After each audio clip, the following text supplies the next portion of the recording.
어머님, 이거 너무 무거워요. 임신했다고 뭐가 달라져. 애 낳을 몸이면 이 정도는 해야지. 아니, 상황이 좀 꼬였어. 그래도 걱정 마.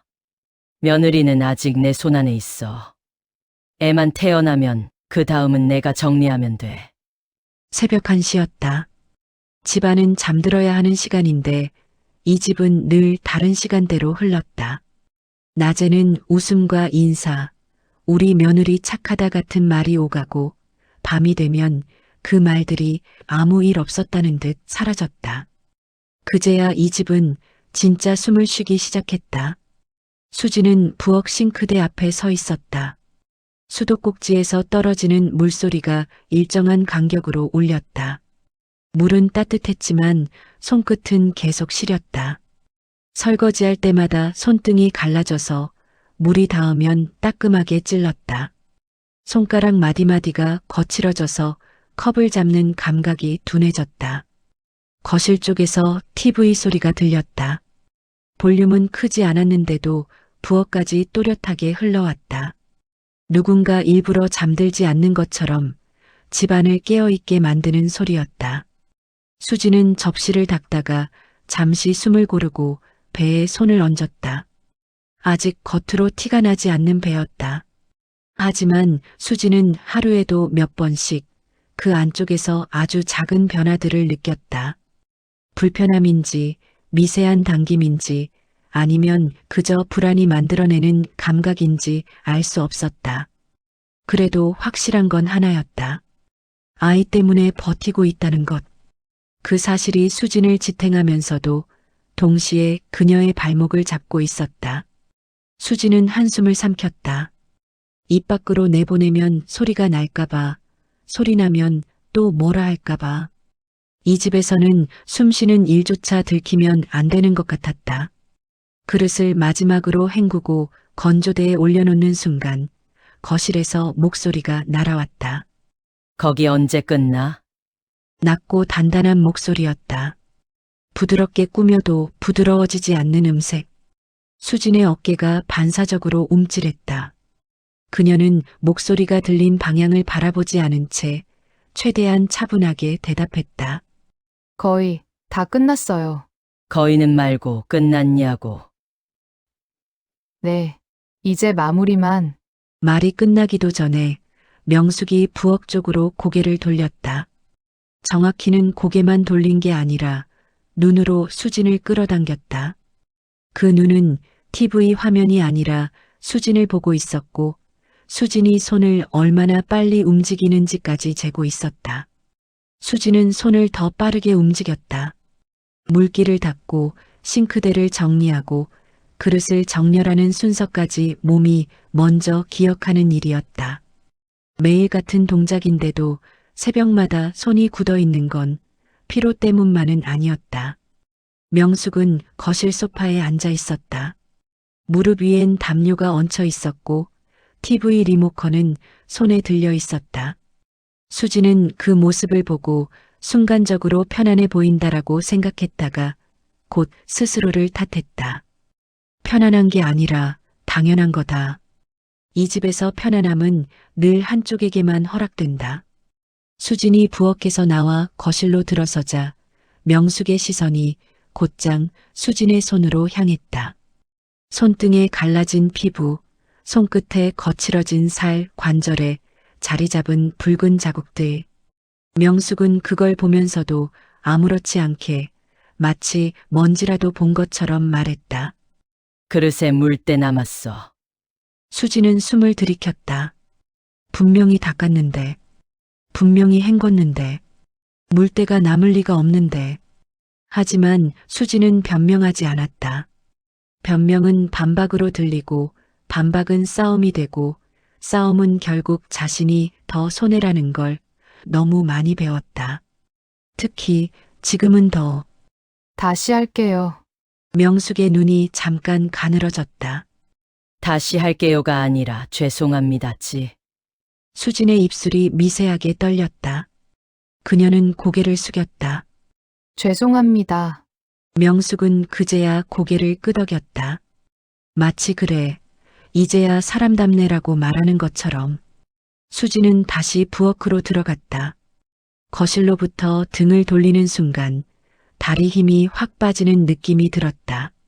참았던 숨이 목구멍에서 막히는 듯했고 눈물이 핑 돌았다. 그러나 울 수 없었다. 수지는 수도꼭지를 다시 틀었다. 물이 쏟아지는 소리를 더 크게 만들었다. 그 소리 안에 자기 마음의 떨림을 숨기기 위해서였다. 접시를 다시 꺼내고 손바닥으로 표면을 문질렀다. 뽀드득거리는 소리가 날 때까지 손끝이 시큰거렸다. 갈라진 피부에 물이 스며들어 따끔했다. 수지는 순간적으로 이게 뭐라고라는 생각이 들었다. 그릇 하나를 2번 닦는 일이 뭐라고, 왜 이렇게 숨이 막히는지. 그때 그녀의 배가 아주 미세하게 당겼다. 수지는 놀라서 손을 멈추고 배를 감쌌다. 통증이라고 부르기에는 작은 감각이었지만 수진에게는 세상이 꺼지는 것처럼 크게 다가왔다. 괜찮아. 괜찮아야 해. 수지는 속으로 중얼거렸다. 누가 들을까봐 입을 닫은 채로. 아이만은 괜찮아야 해. 명숙은 거실에서 TV를 보다가도 수진이 움직이는 소리를 듣고 있었다. 수진이 아주 잠깐 멈춘 것만으로도 명숙은 기척을 알아차리는 사람처럼 입을 열었다. 뭐해, 손 느려졌어? 수진은 떨리는 숨을 삼켰다. 아니에요. 금방 끝나요. 금방이란 말도 하지 마. 끝나면 끝났다고 해.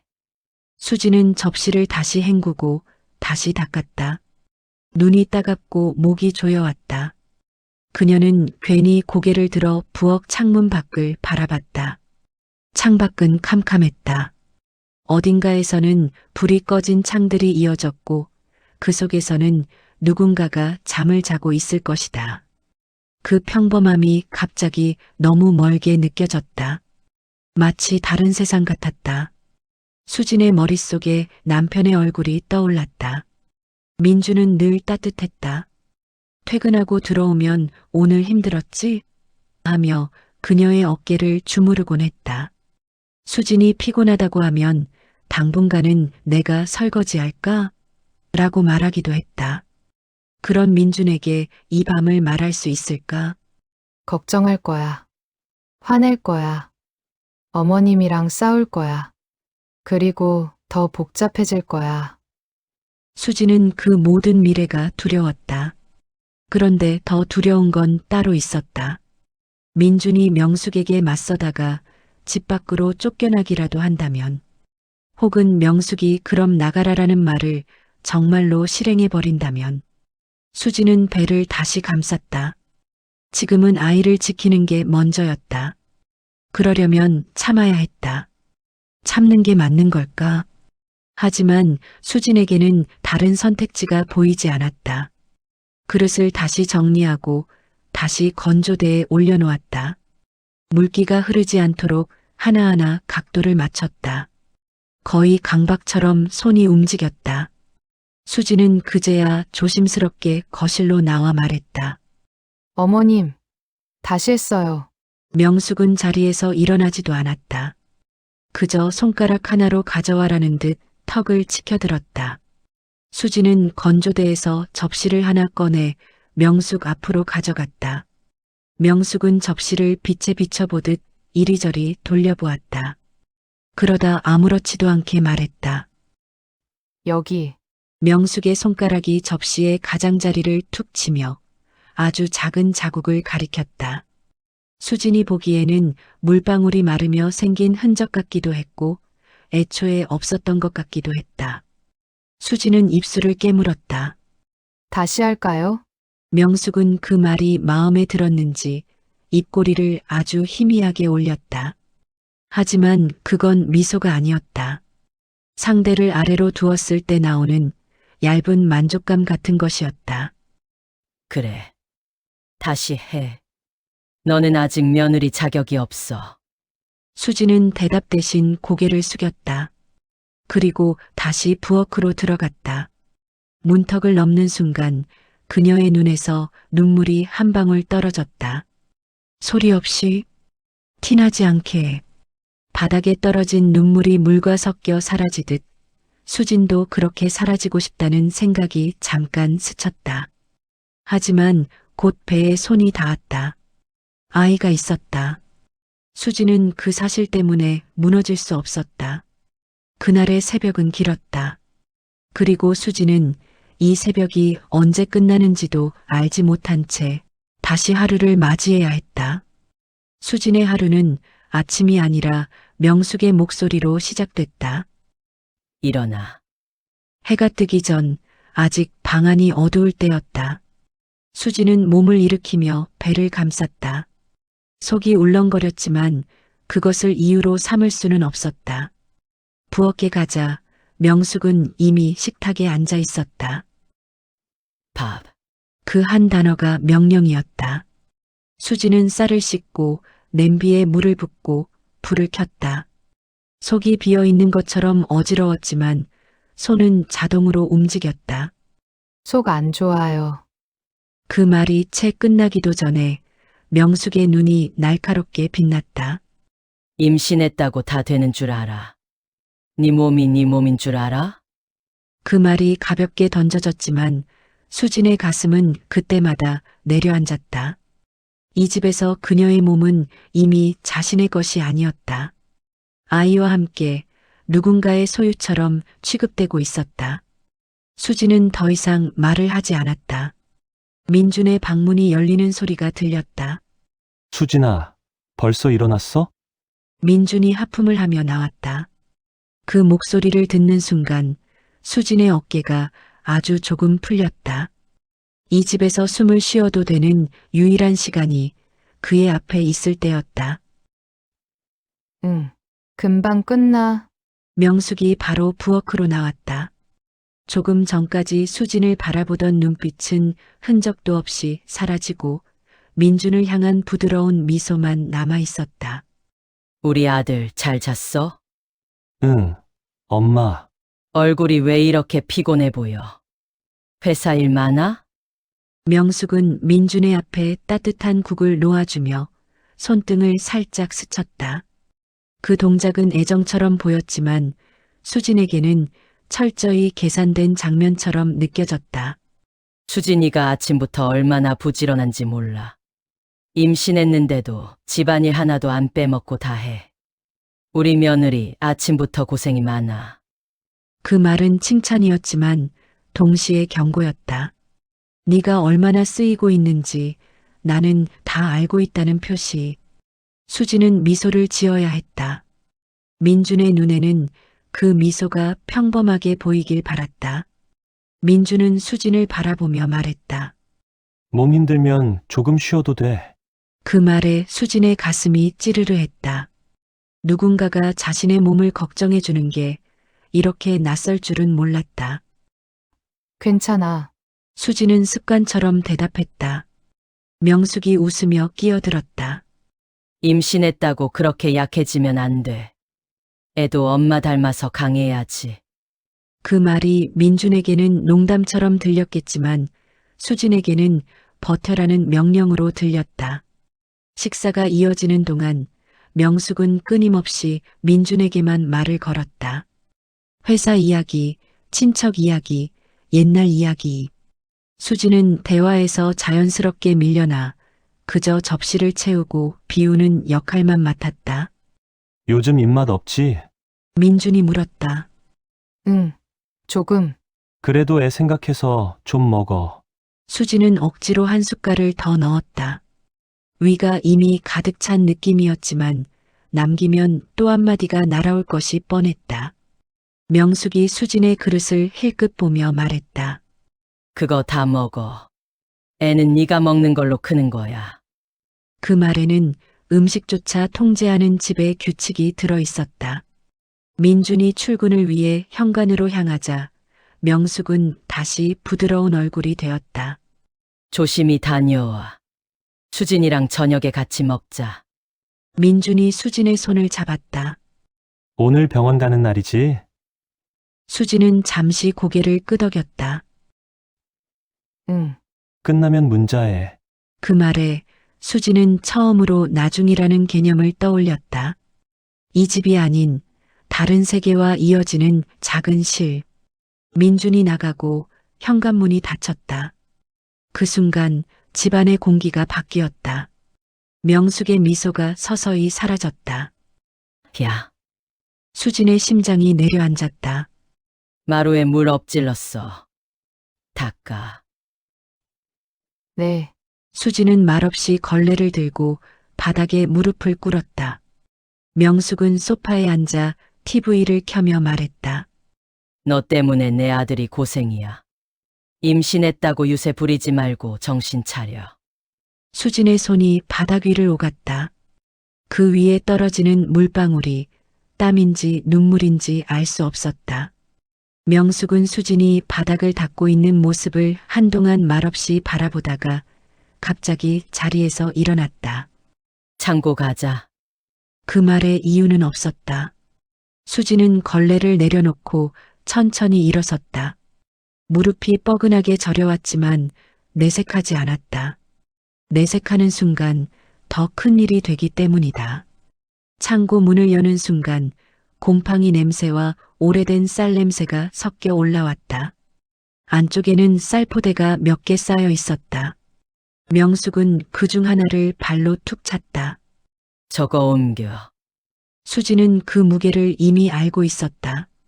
어디로요? 안쪽으로. 먼지 많잖아. 수지는 포대에 손을 얹었다. 들어 올리는 순간 허리에서 둔한 통증이 올라왔다. 배 쪽이 순간적으로 당겨와서 숨이 막힐 것 같았다. 너무 천천히 하는데. 명숙이 차갑게 말했다. 애 핑계 대지 마. 네 몸이 아니라 네가 책임질 짐이니까. 수지는 이를 악물고 포대를 끌었다. 바닥을 긁는 소리가 창고 안에 울렸다. 그 소리는 그녀가 여기서 어떤 존재인지 그대로 드러내는 소리 같았다. 한 번, 두 번. 포대를 옮기는 동안 수진의 숨은 점점 가빠졌다. 수진은 소리를 내지 않았다. 아이만. 그 생각이 모든 고통을 눌렀다. 손 떼지 마. 명숙의 말이 날아왔다. 지금 멈추면 그게 애한테 더 안 좋아. 그 말은 협박이자 책임 전가였다. 수지는 고개를 끄덕이며 다시 힘을 주었다. 눈앞이 잠시 어두워졌다. 하지만 쓰러질 수는 없었다. 쓰러지면 유난히 될 뿐이었으니까. 잠시 후 명숙은 아무 일 없다는 듯 말했다. 병원 갈 거지? 네. 나도 같이 갔나. 수진의 손이 잠시 멈췄다. 민준이랑 내가 더 잘 알아. 너 혼자 가서 쓸데없는 소리 할까봐. 그 말이 오늘 병원이 단순한 진료가 아니라는 걸 알려주었다. 차 안에서 명숙은 수진의 배를 흘끗 보며 말했다. 괜히 의사한테 불편하다고 하지 마. 임신하면 다 그래. 수지는 창밖을 보며 고개를 끄덕였다. 병원에 도착했을 때 수지는 이미 지쳐 있었다.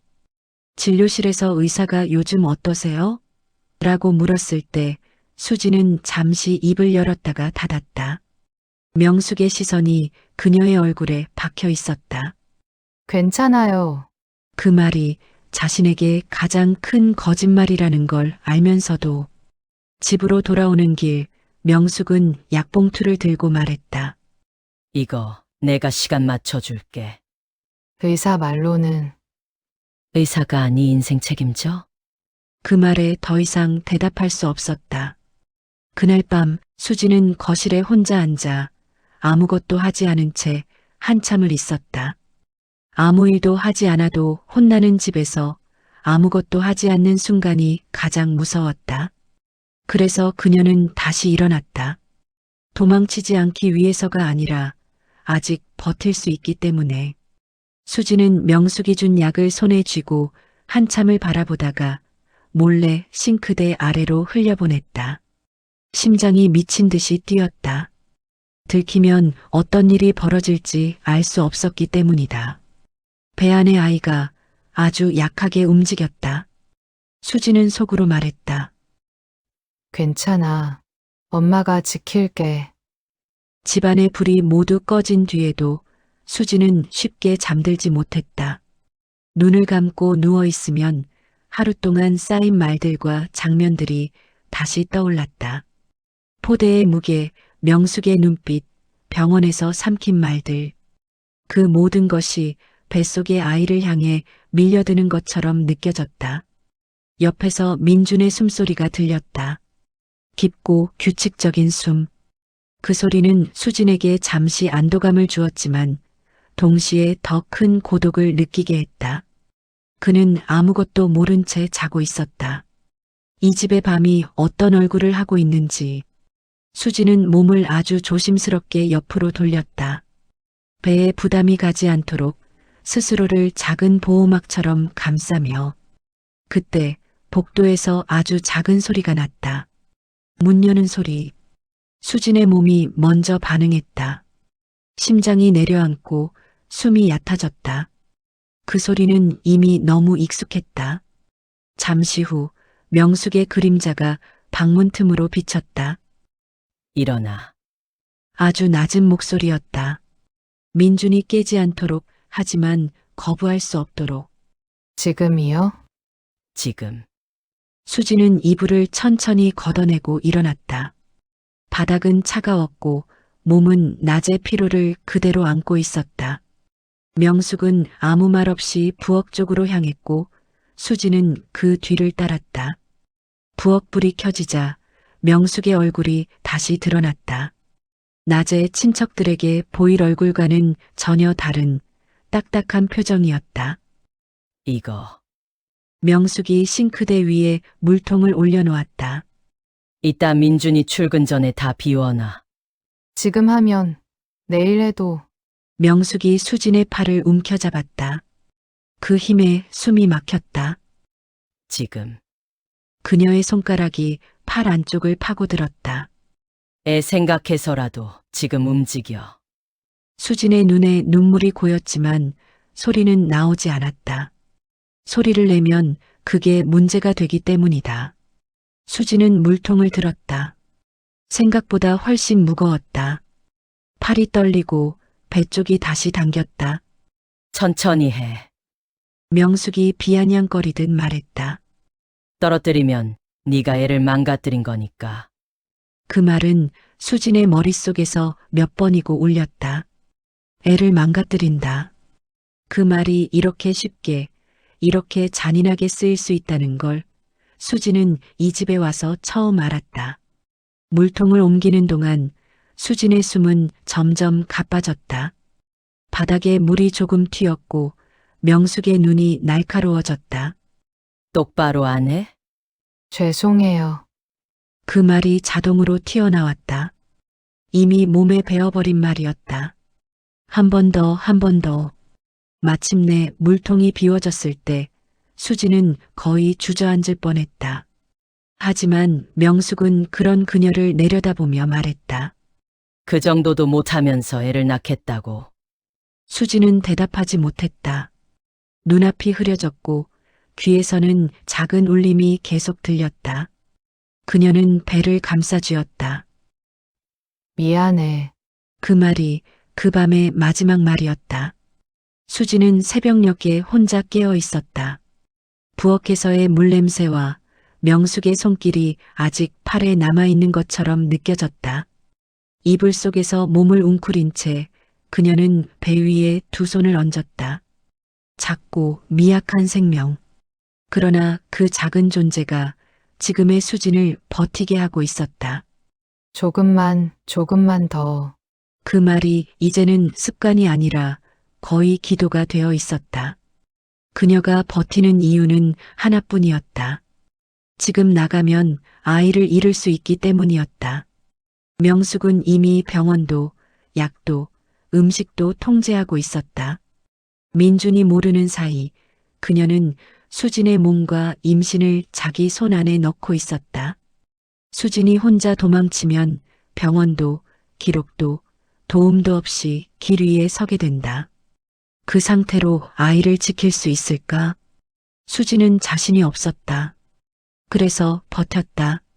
모욕을 삼키고 몸의 통증을 눌러 담고 매일을 살아남듯 견뎠다. 이 집을 떠나는 순간이 아이에게 더 위험해질까봐 눈물이 베개를 적셨다. 수지는 소리를 내지 않고 울었다. 민준이 깨지 않게, 명숙에게 들리지 않게. 그렇게 이 집의 밤은 또 하나의 비밀을 삼켜갔다. 하지만 수지는 마음속으로 아주 작은 결심을 하고 있었다.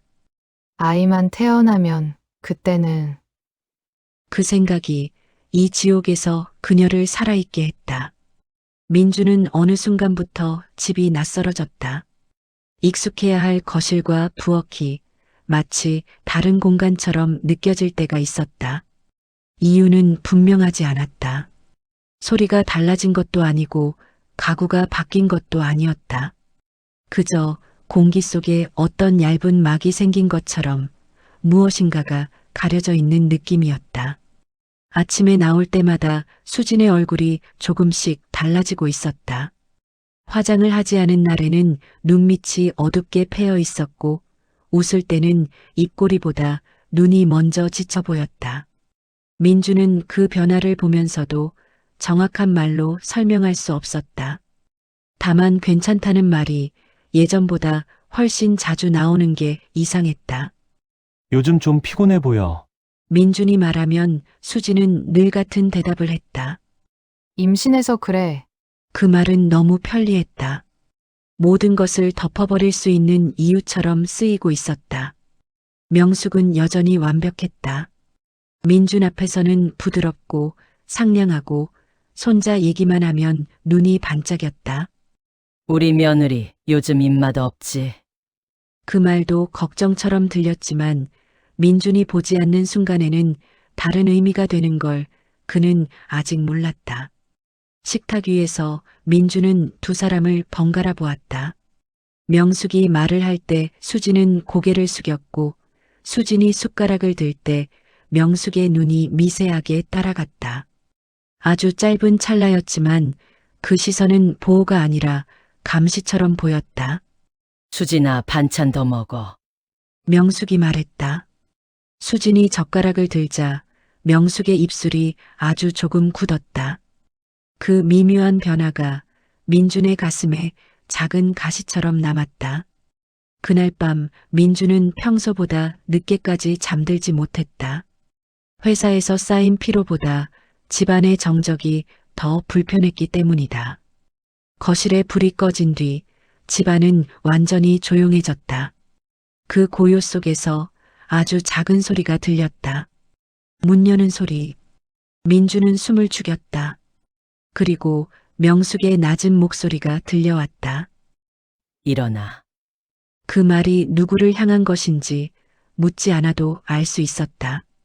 이불 속에서 민준의 심장이 조금 더 빨리 뛰었다. 그가 처음으로 느낀 건 불안이었다. 이유는 몰랐지만 무언가 정상적이지 않다는 감각이 분명히 있었다. 그 뒤로는 부엌에서 물소리와 무언가를 옮기는 소리가 들려왔다. 너무 익숙한 소리. 하지만 이 시간에 이 집에서 들릴 이유가 없는 소리. 민주는 자리에서 일어나지 않았다. 지금 나가면 이 모든 것이 깨질 것 같았기 때문이다. 아직은 아니었다. 다음 날 아침 수진의 얼굴은 눈에 띄게 창백했다. 어제 뭐 했어? 눈이 안 좋아 보여. 민준이 묻자 수진은 잠시 머뭇거리다가 말했다. 잠을 좀 설쳤어. 명숙이 곧바로 끼어들었다. 임신하면 다 그래. 별것도 아닌 걸로. 그 말이 민준에게는 이상하게 날카롭게 들렸다. 그날 이후로 민준은 집안에서 말을 아꼈다. 어머니에게도 수진에게도 아무 일 없다는 듯 행동했다. 하지만 속에서는 아주 작은 금이 이미 생겨 있었다. 이전에는 그냥 배경처럼 흘려보내던 소리들이 이제는 의미를 가진 신호처럼 들렸다. 부엌에서 접시가 부딪히는 소리, 복도에서 문이 열리고 닫히는 소리, 그리고 무엇보다 수진의 발걸음 소리. 그 발걸음이 언제나 조심스러웠다. 너무 조심스러워서 마치 이 집에 발자국을 남기지 않으려는 사람처럼. 어느 날 저녁 민주는 일부러 회사에서 조금 일찍 돌아왔다. 문을 열자 집안은 조용했다. 평소라면 TV 소리가 들려야 할 시간인데 그날은 이상하게도 정적만 흘렀다. 수진아, 대답이 없었다. 부엌에 불이 켜져 있었고 그 안쪽에서 수진이 서 있었다. 싱크대 앞에 서서 아무것도 하지 않은 채 가만히 서 있는 모습이었다. 왜 거기 서 있어? 민준이 묻자 수진은 놀란 듯 몸을 움찔했다. 아, 그냥, 잠깐, 그 대답은 너무 급하게 만들어진 말처럼 들렸다. 민주는 그녀의 손을 보았다. 미세하게 떨리고 있었다. 어디 아파? 아니야. 그 말은 너무 빠르게 나왔다. 그날 밤 민주는 수진의 손목에 희미한 자국을 보았다. 소매 아래에서 잠깐 드러난 연한 멍. 이거, 뭐야? 수진은 본능적으로 손을 뒤로 숨겼다. 아, 그냥, 부딪혀서. 명숙이 방에서 나와 그 장면을 보았다. 애가 좀 둔해져서 그래. 임신하면 다 그래. 그 말은 너무 자연스러워서 더 의심스러웠다. 민주는 아무 말도 하지 않았지만 그 멍이 머릿속에 오래 남았다. 그날 밤 민주는 일부러 잠을 늦게 잤다. 수진이 잠들고 명숙의 방문이 닫히고 집이 조용해질 때까지. 그리고 다시 그 소리가 들렸다. 문이 열리고 조심스러운 발걸음. 일어나. 그 낮은 목소리가 분명히 명숙의 것이었다. 민준의 심장이 세게 뛰었다. 그는 천천히 아주 조심스럽게 몸을 돌렸다. 방문 틈 사이로 복도에 켜진 희미한 불빛이 보였다. 수진의 그림자가 지나갔다. 민주는 자리에서 일어나지 않았다. 하지만 그날 이후로 그는 확신했다. 이 집에는 자신이 모르는 밤이 있다는 것을. 그날 이후로 민주는 일부러 집안의 흐름을 바꿨다. 퇴근 시간을 들쭉날쭉하게 만들고 때로는 일부러 늦게 들어오고 때로는 예고 없이 일찍 돌아왔다. 어머니와 수진의 반응을 보기 위해서였다. 이상하게도 민준이 일찍 들어오는 날에는 집이 지나치게 조용했다. 명숙은 소파에 앉아 TV를 보고 있었고 수진은 부엌에서 밥을 하고 있었다. 모든 것이 평범했다. 너무 평범해서 오히려 부자연스러웠다. 반대로 민준이 늦게 들어온 날 수진의 얼굴은 눈에 띄게 달라져 있었다. 눈은 더 꺼져 있었고 어깨는 더 안으로 말려 있었다. 마치 보이지 않는 무게를 오래 짊어지고 있던 사람처럼. 오늘 뭐 했어? 민준이 물으면 수진은 늘 같은 말을 했다. 그냥 집에 있었어. 하지만 그 그냥이라는 말이 이제는 너무 많은 것을 숨기고 있다는 느낌이 들었다. 민주는 어느 날 일부러 어머니에게 물었다. 엄마, 요즘 수진이 많이 힘들어 보여. 명숙은 미소를 지으며 대답했다. 임신해서 그래. 네가 너무 예민한 거야. 그 말은 늘 같은 톤이었다. 설명처럼 들리지만 더 묻지 말라는 차단의 말. 민주는 그날 밤 다시 한번 수진의 손목을 보았다. 이번에는 멍이 조금 더 진해져 있었다. 이거, 이번에도 부딪힌 거야? 수진은 고개를 끄덕였지만 눈이 흔들렸다. 어디에? 잘 모르겠어. 그 대답은 더 이상 설득력이 없었다. 며칠 뒤 민주는 집안에 아주 작은 변화가 생긴 것을 알아챘다. 수진이 갑자기 휴대폰을 늘 몸에 지니고 다니기 시작한 것이다.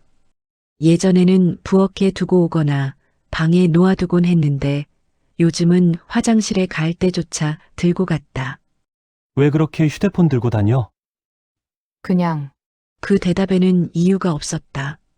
하지만 민주는 그 행동이 연락이 아니라 도움을 찾는 것일지도 모른다고 느꼈다. 그날 밤 민주는 처음으로 결심했다. 이제 그냥 느끼는 것만으로는 안 된다. 그는 서재 서랍에서 오래된 USB 하나를 꺼냈다. 회사에서 쓰던 소형 카메라와 함께 확인해야 한다. 그게 설령 자신이 보고 싶지 않은 것이라도 민주는 그 USB와 작은 카메라를 책상 위에 올려놓은 채 한참을 움직이지 못했다. 손을 뻗으면 바로 닿을 거리에 있었지만 그 물건들은 단순한 기계가 아니라 이 집의 진실을 열어젖힐 열쇠처럼 느껴졌다. 만약 정말 내가 생각하는 게 맞다면?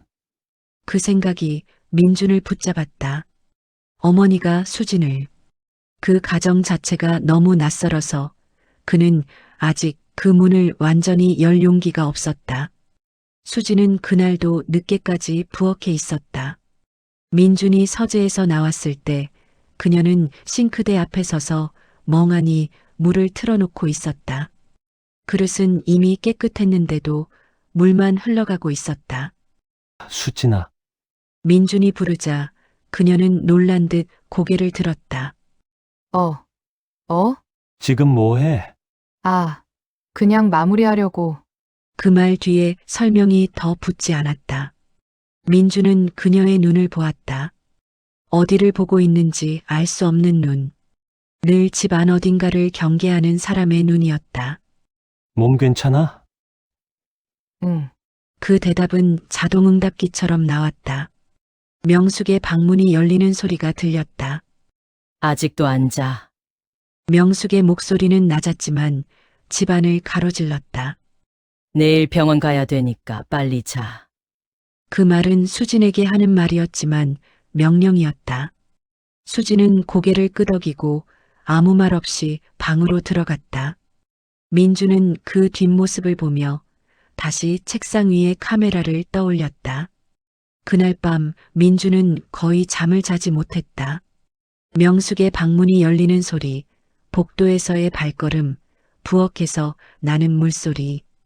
이제는 그 모든 것이 의미를 갖고 들렸다. 하지만 그는 여전히 자리에서 일어나지 않았다. 지금은 아니라고 스스로를 설득했다. 그 말로 자신을 붙잡았다. 다음 날 아침 수지는 눈에 띄게 피곤해 보였다.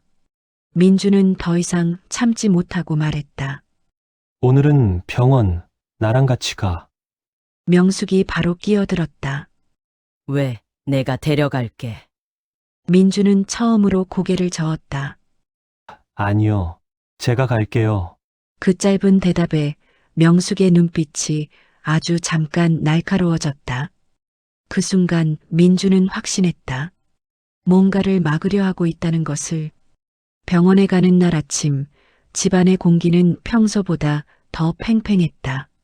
명숙은 부엌에서 분주하게 움직이고 있었지만 시선은 계속 민준과 수진 쪽을 훑고 있었다. 특히 민준이 수진 옆에 서 있는 것을 못마땅해 하는 눈빛이 아주 얇게 드러났다. 차는 내가 운전할게. 명숙이 말했다. 괜히 애 아빠가 긴장하면 수진이도 더 불안해져. 민주는 잠깐 망설였다. 아직 확신은 아니었다. 하지만 수진의 얼굴이 떠올랐다. 요즘의 수진은 자꾸만 말이 짧아지고 눈이 먼저 지쳤다. 제가 운전할게요. 그가 조심스럽게 말하자 명숙의 손이 잠시 멈췄다. 멈췄다가 바로 웃었다. 아유, 그래. 네가 운전해. 웃는 얼굴이었는데도 민주는 그 말이 허락이 아니라 감시라는 걸 느꼈다. 차 안에서 수지는 거의 말이 없었다. 명숙은 뒷좌석에서 내내 병원 이야기와 약 이야기를 꺼냈다. 지난번 약 잘 먹었지? 수진이 대답하기도 전에 명숙이 말을 덧붙였다. 임신하면 다들 챙겨 먹는 거야. 입맛 없다고 안 먹으면 애한테 안 좋아. 민주는 룸미러로 어머니를 봤다. 말은 걱정처럼 들리는데 어조는 정답을 정해둔 사람 같았다. 병원 로비에 들어서자 수지는 잠깐 안도한 듯 보였다. 하지만 진료실 앞 의자에 앉는 순간 명숙이 자연스럽게 수진 옆으로 몸을 붙였다. 붙어 앉는다는 말이 맞았다. 거리를 좁히는 게 아니라 숨을 막는 방식이었다. 명숙이 수진의 귀에 낮게 속삭였다. 아무 말이나 하지 말고 괜찮다고만 해. 민준이 앞에서 이상한 소리 하면 너만 손해야. 수진의 손끝이 미세하게 떨렸다. 민준은 그 떨림을 보았다. 수진은 민준이 있는 쪽을 보려다가 다시 고개를 숙였다. 마치 보지 말라는 신호를 스스로에게 주는 사람처럼.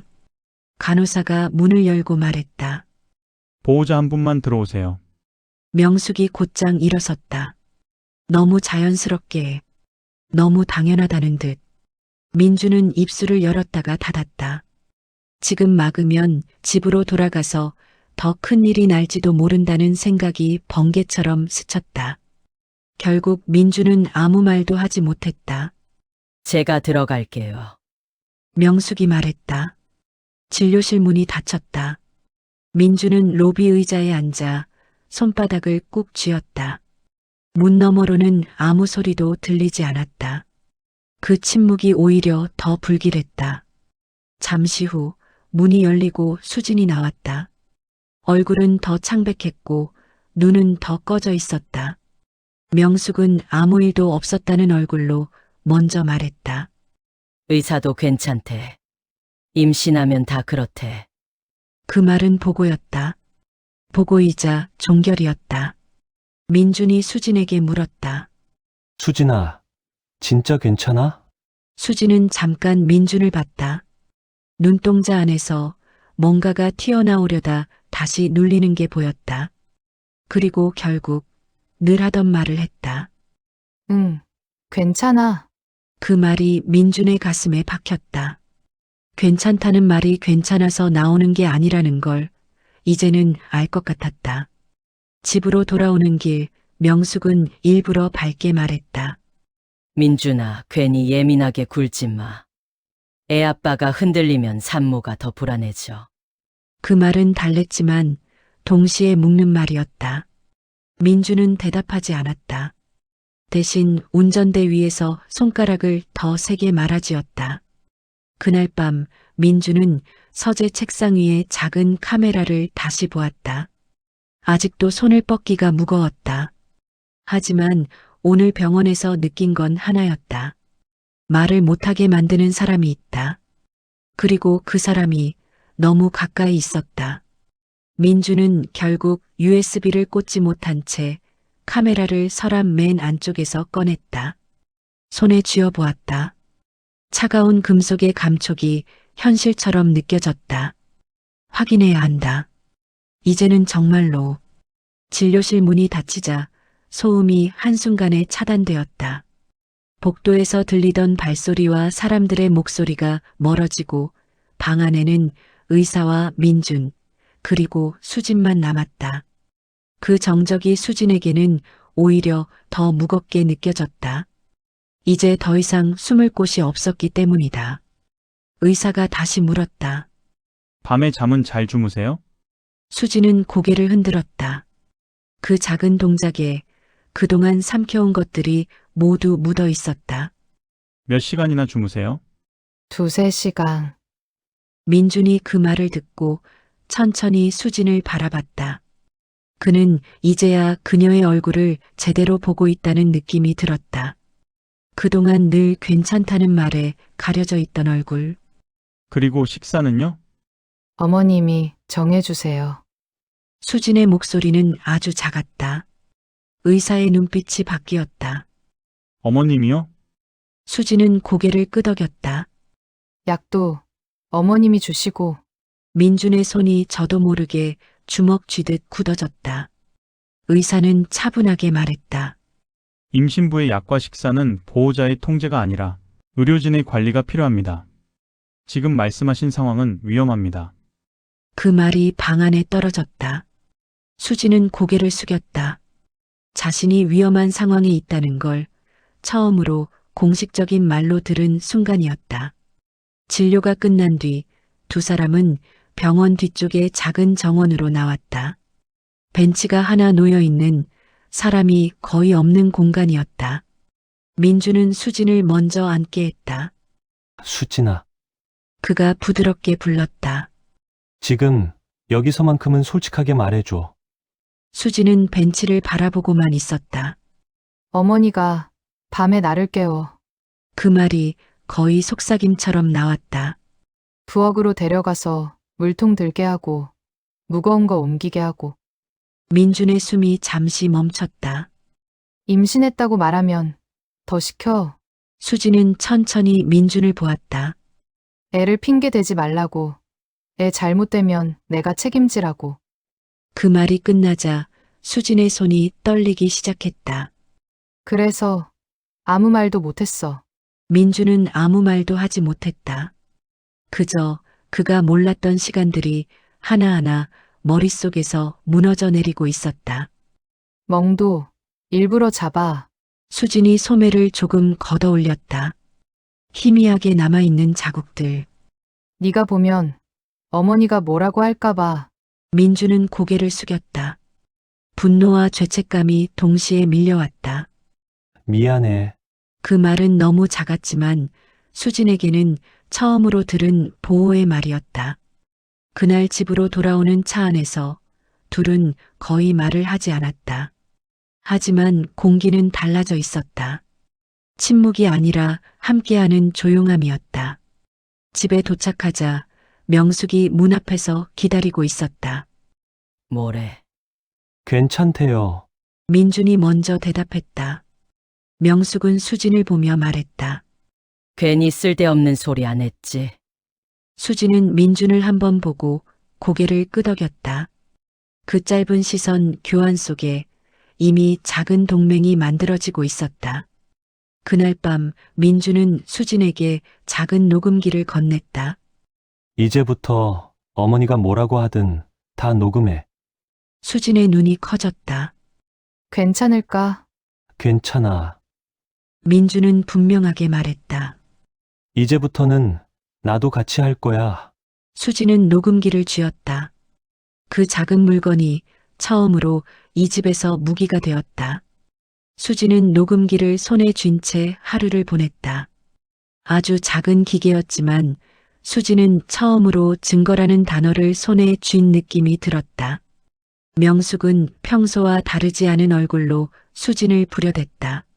설거지 다시 해. 거기 먼지 안 보여? 그렇게 하면 애한테 안 좋아. 그 말 하나하나가 이제는 전부 기록되고 있었다. 수지는 겉으로는 아무 말도 하지 않았지만 마음속에서는 처음으로 반박하고 있었다. 지금 이 말도 남는 거야. 그 생각이 그녀를 조금 더 곱게 만들었다. 그날 오후 명숙은 갑자기 수진의 방으로 들어왔다. 너 뭐 숨기고 있지? 수진의 심장이 내려앉았다. 아니에요. 그럼 가방 열어봐. 명숙의 손이 가방 쪽으로 뻗어왔다. 수지는 순간적으로 가방을 움켜쥐었다. 아주 짧은 순간이었지만 그 반응은 너무 분명했다. 왜? 명숙의 눈이 가늘어졌다. 아무것도 없어요. 명숙은 한동안 수진을 노려보다가 가방을 거칠게 뒤졌다. 녹음기는 수진의 손바닥에 감춰져 있었다. 손이 땀으로 흠뻑 젖었다. 수상해. 명숙이 중얼거렸다. 하지만 그날은 더 찾지 않았다. 그날 밤 민주는 녹음 파일을 처음으로 들었다. 명숙의 목소리가 스피커에서 흘러나왔다. 애 잘못되면 네 책임이야. 네 몸은 이미 우리 집 거야. 민준의 얼굴이 굳어갔다. 이게 진짜였네. 그 말은 분노라기보다 슬픔에 가까웠다. 수지는 고개를 숙였다. 그래도 이제는 혼자가 아니야. 민준이 말했다. 이제는 우리가 같이 본다는 거야. 며칠 뒤 명숙은 수진을 유난히 유심히 지켜보고 있었다. 수진이 방을 나설 때, 물을 마실 때, 화장실에 갈 때조차 눈으로 쫓았다. 마치 무언가를 찾고 있는 사람처럼. 요즘 왜 그렇게 산만해? 명숙이 말했다. 임신했다고 정신줄 놓은 거야? 수지는 아무 말도 하지 않았다. 대신 속옷 안쪽에 숨긴 녹음기의 위치를 조심스럽게 확인했다. 그날 오후 명숙은 갑자기 수진에게 다가왔다. 너 요즘 민준이랑 눈빛으로 얘기하더라. 그게 제일 꼴 보기 싫어. 휴대폰 내놔. 왜요? 왜긴 왜야. 네가 나 몰래 뭔 짓 하는지 보려고. 수진의 손이 굳었다. 명숙은 손을 내밀었다. 당장. 수진은 잠시 멈췄다가 천천히 휴대폰을 내밀었다. 하지만 녹음기는 휴대폰이 아니었다. 명숙은 메시지와 통화 기록을 미친 듯이 훑었다. 아무것도 나오지 않자 더 화가 났다. 너희 둘이 나 속이는 거지. 그 말은 그대로 녹음되었다. 그날 밤 명숙은 수진의 방문을 벌컥 열었다. 일어나. 수진의 몸이 먼저 반응했다. 이리 와. 부엌으로 끌려가듯 이동하는 동안 수진의 손은 계속 녹음기를 움켜쥐고 있었다. 요즘 네가 이상해. 명숙이 말했다. 눈빛이 바뀌었어. 수진은 고개를 숙였다. 아무것도 아니에요. 아니긴. 명숙은 수진의 턱을 잡고 얼굴을 들게 했다. 너 나 배신하면 끝인 거 알지? 녹음기에 또렷하게 남았다. 수진의 눈에 눈물이 고였지만 이번에는 삼켰다. 민주는 다음 날 그 파일을 들었다. 배신하면 끝이라는 말이 반복해서 귀에 맴돌았다. 이제 확실해. 민주는 말했다. 이건 단순한 갈등이 아니야. 명숙은 더 이상 숨기지 않았다. 수진의 작은 변화가 그녀에게는 반란의 신호처럼 느껴졌기 때문이다. 요즘 네가 말을 안 들어. 아침 식탁에서 명숙이 말했다. 임신하면 다 네 맘대로 해도 되는 줄 알아? 수지는 숟가락을 들고 있던 손을 조금 더 세게 쥐었다. 배를 보호하듯 팔꿈치를 안쪽으로 모았다. 오늘은 병원 다시 가야 할 것 같아요. 그 말은 수진이 처음으로 스스로 내뱉은 요구였다. 명숙의 눈이 차갑게 빛났다. 왜? 어제부터 배가 좀 괜히 예민해진 거야. 약 봉투가 식탁 위에 탁 하고 떨어졌다. 그 소리에 수진의 어깨가 먼저 굳었다. 이거 먹어. 수진은 그 봉투를 보며 민준의 얼굴을 떠올렸다. 의사 말로는 의사 말 필요 없어. 명숙의 목소리가 단단해졌다. 이 집에서는 내가 의사야. 그 문장이 녹음기에 또렷하게 담겼다. 그날 밤 민준과 수진은 방에서 작은 소리로 대화했다. 어머님이 약 얘기했어. 녹음됐어? 응. 민준은 고개를 끄덕였다.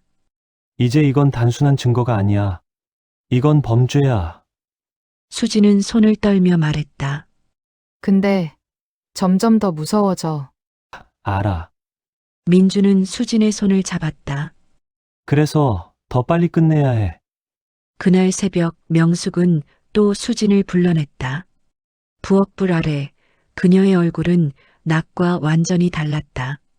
너 요즘 민준이한테 뭐 말했지? 아무것도 안 했어요. 거짓말하지 마. 명숙의 손이 수진의 팔을 세게 잡았다. 너 애 잃고 싶지 않으면 말 잘 들어. 녹음기에 또 하나의 못을 박았다. 그날 민주는 회사에서 계약서를 찾다가 멈춰섰다. 책상 서랍을 열고 닫아도 중요한 서류가 보이지 않았다. 순간 집에 두고 온 기억이 떠올랐다. 젠장. 그는 상사에게 잠깐 양해를 구하고 서둘러 사무실을 나왔다. 머릿속에는 오로지 집에 빨리 가야 한다는 생각만 가득했다. 이유는 알 수 없었지만 이상하게도 가슴이 답답했다.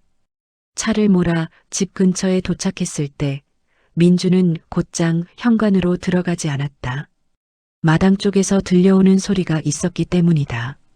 그거 들고 올라가. 명숙의 목소리였다. 민주는 본능적으로 걸음을 멈췄다. 그 소리는 민준이 알던 어머니의 목소리가 아니었다. 어머님, 이거 너무 무거워요. 수진의 목소리가 떨리며 들려왔다.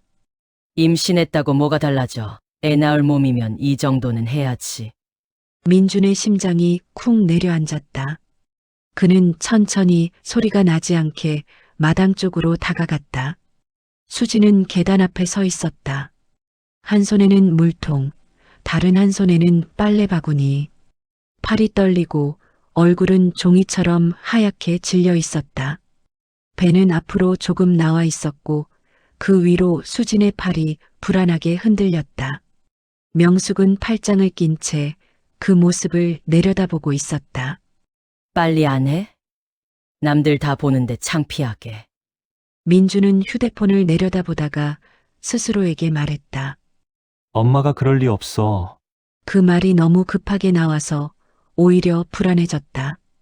믿고 싶은 것과 본 것이 서로 다를 때 사람은 항상 더 큰 쪽을 피한다. 수진이 한 발을 올리는 순간 몸이 흔들렸다. 조심해. 그 말을 한 건 민준이었다. 하지만 너무 작아서 수진에게 닿지 못했다. 명숙의 목소리가 더 차갑게 날아왔다. 떨어지면 네가 애를 잘못 키운 거야. 그 말이 민준의 귀를 찢었다. 이제는 더 이상 의심이 아니었다. 이건 분명한 학대였다. 민준의 손이 떨렸다. 그는 그대로 서서 숨조차 제대로 쉬지 못했다. 눈앞의 장면이 머릿속에서 수십 번 재생되는 것처럼 느껴졌다. 수지는 결국 무릎을 꿇고 물통을 바닥에 내려놓았다. 눈물이 아무 소리 없이 뺨을 타고 떨어졌다. 수지는 아무 말도 못한 채 고개만 숙였다. 민준의 가슴이 찢어질 것 같았다. 그는 더 이상 숨지 않았다. 차에서 내려 마당으로 걸어 나왔다. 엄마, 그 한마디에 명숙의 몸이 굳었다. 민준아? 명숙은 순식간에 얼굴을 바꾸었다. 어머, 벌써 왔어. 그 미소가 민준에게는 가장 잔인하게 느껴졌다. 지금 뭐 하는 거예요? 민준의 목소리는 낮았지만 떨리고 있었다. 아니, 수진이 운동 좀 하려고. 임신한 사람이 계단에서 저걸 들고 오르는 게 운동이에요? 명숙은 말을 잇지 못했다.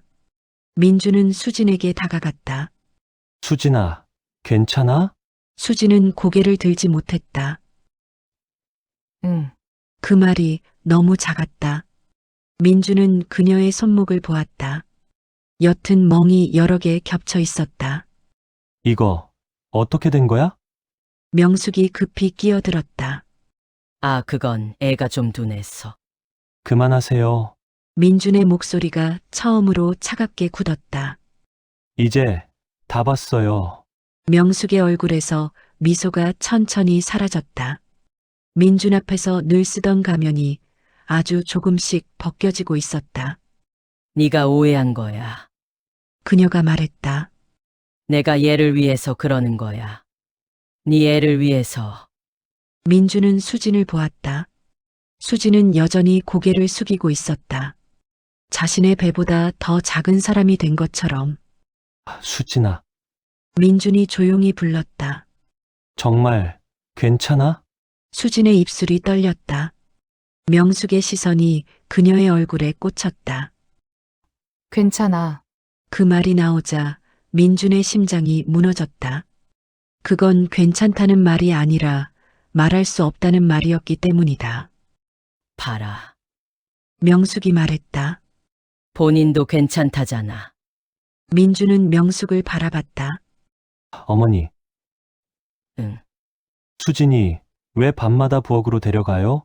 명숙의 눈이 흔들렸다. 그게 무슨 소리야?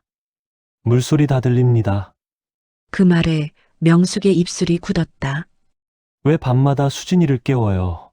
민준의 목소리는 차분했지만 그 속에는 분노가 담겨 있었다. 왜 임신한 사람한테 저런 걸 들게 합니까? 명숙은 잠시 말을 잃었다. 그건 이건 훈육이 아니라 학대예요. 민준이 말했다. 수진의 눈에서 눈물이 흘렀다. 이번에는 숨기지 못했다. 그만, 수진이 처음으로 말했다. 그만해주세요. 명숙이 그녀를 노려보았다. 너 지금 뭐 하는 거야? 그 말이 위협처럼 떨어졌다. 민준이 그 사이로 들어섰다. 수진이한테 말하지 마세요. 그 한마디가 집안의 권력 관계를 바꿨다. 집안은 조용했지만 셋 사이의 공기는 아직 터질 듯 팽팽했다. 그날 밤 민주는 수진을 부엌으로 불렀다. 명숙이 방에 들어간 뒤였다. 집안이 조용해졌을 때 나한테 다 말해. 민준의 목소리는 낮았지만 단호했다. 오늘 본 건 빙산의 일각이잖아. 수진은 한참 동안 아무 말도 하지 못했다. 그리고 마침내 입을 열었다. 나, 무서워. 그 말로 모든 것이 시작되었다. 부엌에는 불 하나만 켜져 있었다. 낮에 쌓였던 냄새와 긴장이 아직 남아있는 공간에서 수진과 민주는 마주 앉아 있었다. 명숙의 방문이 닫힌 소리가 들린 뒤라 집안은 유난히 조용했다. 나한테 다 말해. 민준이 다시 말했다. 오늘 본 게 처음이 아니지? 수진의 손이 식탁 위에서 떨렸다. 그녀는 잠시 눈을 감았다가 아주 조용히 입을 열었다. 처음에는 말로만 그랬어. 뭐라고? 내가 임신했을 때부터 어머님이 달라졌어. 수진의 목소리는 건조했지만 그 속에 오래 눌러온 감정이 묻어 있었다. 병원도 마음대로 못 가게 했어. 약도 어머님이 주는 것만 먹게 했고, 민준의 숨이 거칠어졌다. 왜? 애를 자기 손 안에 두고 싶어서. 수진이 고개를 숙인 채 말했다. 내가 어머님 말 거역하면 진짜 애를 뺏길까봐. 그 말에 민준의 가슴이 쿵 내려앉았다. 그리고 밤마다 수진의 목소리가 더 작아졌다. 깨워서 무거운 거 들게 하고 일부러 아프게 해. 멍도. 응. 수진은 팔을 살짝 걷어 올렸다. 희미한 흔적들이 겹쳐 있었다. 아파도 소리 내면 더 시켜. 민주는 더 이상 참지 못하고 고개를 숙였다. 미안해. 그 말이 수진의 마음을 조금 열었다. 네가 모른 거 알아. 근데 이제는 나 혼자 안 해. 수진의 눈에서 눈물이 떨어졌다. 정말? 응. 민준이 고개를 들었다. 이제부터는 내가 막아줄게. 그 말이 이 집에서 처음으로 편이 갈라진 순간이었다. 민준이 변한 건 말투나 표정 같은 겉모습이 아니라 집안의 공기였다. 전에는 무심코 지나쳤던 것들 수진이 접시를 내려놓는 소리, 소파에 앉은 어머니의 숨소리, TV 볼륨이 어제보다 한 칸 올라간 것 같은 변화 그런 사소한 것들이 이제는 다 의미로 들렸다. 그는 더 이상 눈을 피하지 않았다. 어머니가 말을 꺼내면 예전처럼 내하고 고개를 끄덕이며 끝내지 않았고 수진이 일어날 때 함께 일어났다. 수진이 부엌으로 갈 때도 별 이유 없이 따라갔다. 물을 마시러 간다고 말하면서도 결국은 수진의 뒤에 서서 그녀가 어떤 표정을 하고 있는지 그 순간 어머니가 어디를 보고 있는지 확인했다. 명숙은 그런 변화를 놓치지 않았다. 처음엔 얇은 웃음으로 감쌌다. 민준이 수진 옆에 앉으면 우리 아들, 요즘은 집이 더 좋나 보네. 하고 가볍게 말했고 민준이 부엌으로 따라 들어오면 아유, 부엌에 남자가 자꾸 들락날락하면 복이 달아난다. 같은 말을 농담처럼 던졌다. 하지만 농담은 오래가지 못했다. 민준이 부엌에서 설거지통을 들여다보다가 조용히 물었다. 엄마, 이거 세제 바꿨어요? 명숙이 잠깐 멈칫했다. 아주 짧은 순간이었다. 그 멈칫은 수진에게는 소름이었고 민준에게는 확인이었다. 명숙은 곧바로 웃었다. 아유, 그런 것까지 신경 써. 네 아내가 잘하잖아. 민주는 그렇긴 한데요. 하고 말끝을 흐렸다. 그 말이 끝나기도 전에 명숙의 시선이 수진의 손으로 내려갔다. 물을 묻힌 손가락, 손등의 미세한 상처, 배를 감싸주는 습관적인 동작까지 시선이 지나가는 속도가 너무 정확해서 수진은 그게 우연일 수 없다고 생각했다. 그날부터 수진은 녹음기를 몸에 지녔다. 작은 크기였다. 손바닥에 숨기면 보이지 않는 물건. 하지만 숨기는 동안 수진의 손은 늘 젖어 있었다. 땀이 나는 게 부끄러운 게 아니라 그 땀 때문에 미끄러질까봐 두려웠다. 기계가 떨어지는 순간 모든 것이 끝날 수 있었다.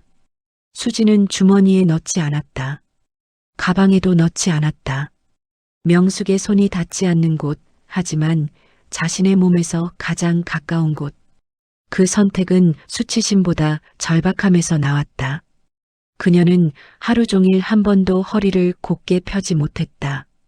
조금만 자세가 변해도 혹시 모양이 드러났나 하는 생각이 먼저 들었다. 명숙의 말투는 그날 이후 이상하게 조심스러워졌다. 민준 앞에서는 원래도 조심스러웠다.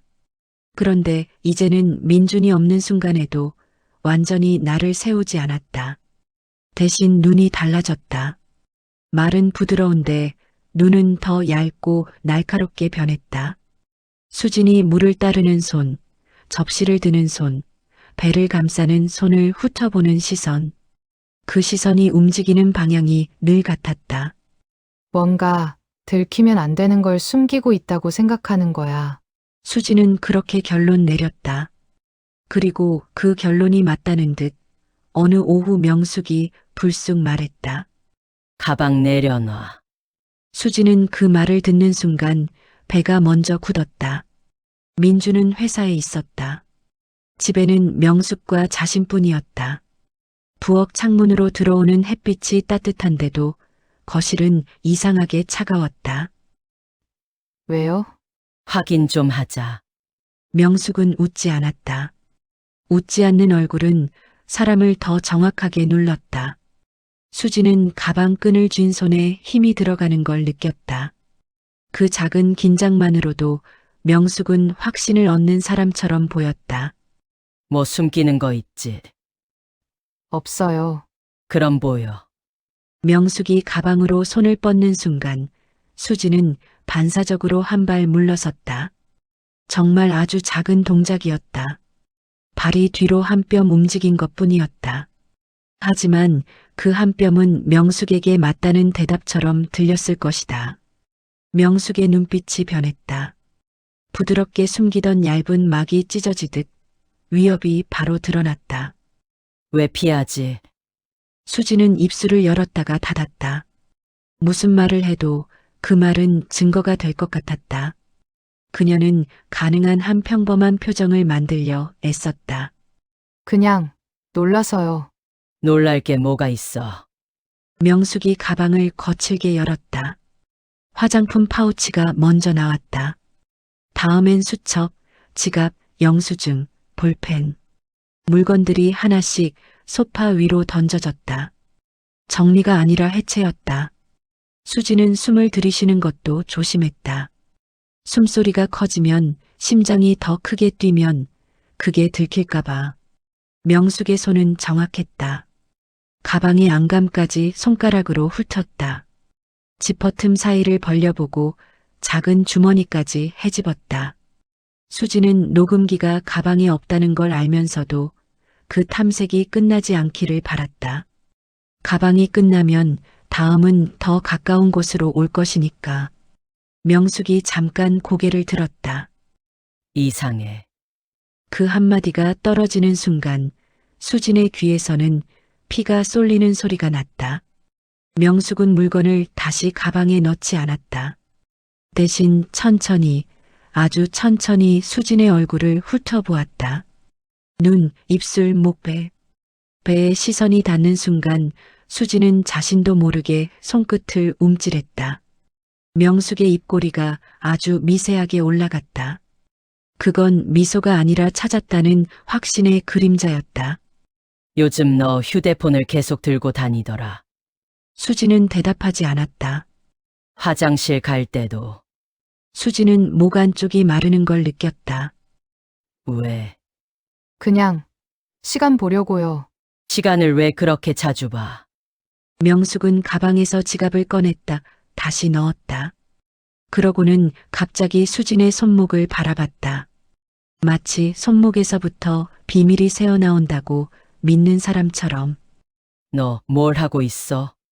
수지는 고개를 숙였다. 고개를 숙이면 표정이 숨겨지고 표정이 숨겨지면 들키지 않을 거라고 믿고 싶었다. 하지만 명숙은 표정이 아니라 침묵을 읽었다. 이 집에 있으면 안 되는 걸 갖고 있는 거 알아. 그 말은 질문이 아니었다. 선언이었다. 수지는 그 순간 자신이 숨기고 있는 게 물건 하나가 아니라는 걸 알았다. 수진이 숨기는 건 진실이 기록될 수 있다는 가능성이었다. 명숙이 진짜로 두려워하는 건 그 가능성이었다. 그날 밤 민주는 일부러 늦게 들어왔다. 늦게 들어온 건 이유가 있었다. 너무 일찍 들어오면 어머니가 다시 가면을 쓰기 때문이다. 민주는 가면이 벗겨지는 순간을 보고 싶었다. 아니, 보고 싶지 않은데도 봐야 했다. 현관문을 열었을 때 집안은 너무 조용했다. TV 소리도 없고 부엌 소리도 없고 걸음소리도 없었다. 그 조용함이 폭풍 전의 고요처럼 느껴졌다. 수지는 거실에 앉아 있었다. 불을 켜지 않았는데도 창밖의 가로등 빛이 얼굴을 비추었다. 그녀의 눈은 붉어져 있었다. 울었는데 숨긴 사람의 눈이었다. 무슨 일 있었어? 민준이 말하자 수지는 잠시 입술을 깨물었다. 그 짧은 망설임이 민준의 속을 더 태웠다. 어머님이 가방을, 민준의 얼굴이 굳었다. 찾았어?